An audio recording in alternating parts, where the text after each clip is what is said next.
तो आज नतीजों का इंतजार है, जिसके बाद शाम तक नए राष्ट्रपति के नाम पर मुहर लग जाएगी और इसके लिए अलग अलग राज्यों से बैलेट बॉक्स दिल्ली पहुंच चुके हैं, जिसकी गिनती संसद भवन में सुबह 11 बजे से शुरू होगी।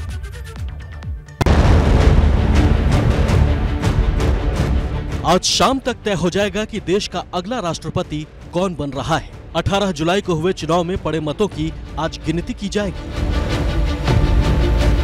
मतगणना की सारी तैयारियां पूरी हो चुकी हैं और संसद भवन में सुबह 11 बजे से काउंटिंग शुरू हो जाएगी। आपको बता दें कि जिस कमरे में राष्ट्रपति चुनाव के लिए वोट डाले गए थे, उसी कमरे में यानी कमरा नंबर 63 में मतों की गणना होगी।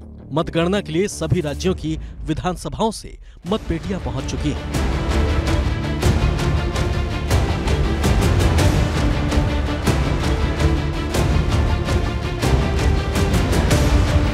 आंकड़े पक्ष में होने के चलते एनडीए की उम्मीदवार द्रौपदी मुर्मू की जीत तय मानी जा रही है, जबकि विपक्षी उम्मीदवार यशवंत सिन्हा की संभावनाएं काफी कम है, क्योंकि अलग अलग राज्यों से द्रौपदी मुर्मू के पक्ष में क्रॉस वोटिंग की भी खबरें आई हैं।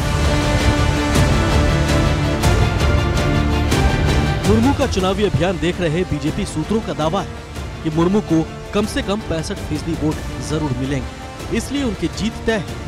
लिहाजा दिल्ली में आज शाम 5 बजे के बाद भाजपा की जश्न यात्रा निकालने की तैयारी है, जिसमें पार्टी अध्यक्ष जेपी नड्डा समेत हजारों कार्यकर्ता शामिल होंगे। पंडित पंथ मार्ग से राजपथ तक जेपी नड्डा के नेतृत्व में यात्रा निकालने की तैयारी है।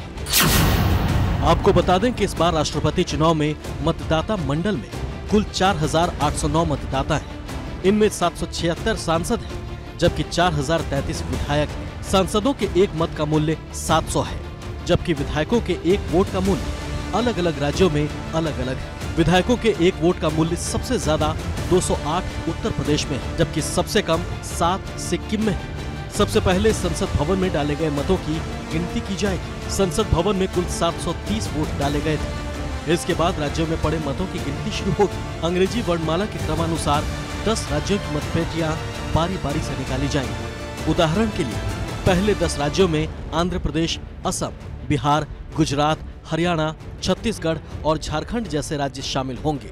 वोटिंग के बाद चुनाव आयोग की ओर से जारी आंकड़ों के मुताबिक सांसदों और विधायकों को मिलाकर 99% से ज्यादा मतदान हुआ था। मतदान के बाद निर्वाचन आयोग ने कहा कि निर्वाचक मंडल की सूची में 4,796 मतदाताओं में से 99% से अधिक सांसदों और विधायकों ने मतदान किया है।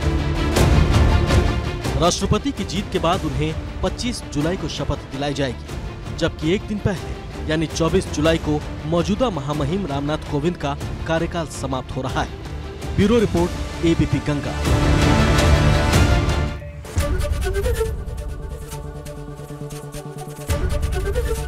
एबीपी गंगा, खबर आपकी, जुबान आपकी।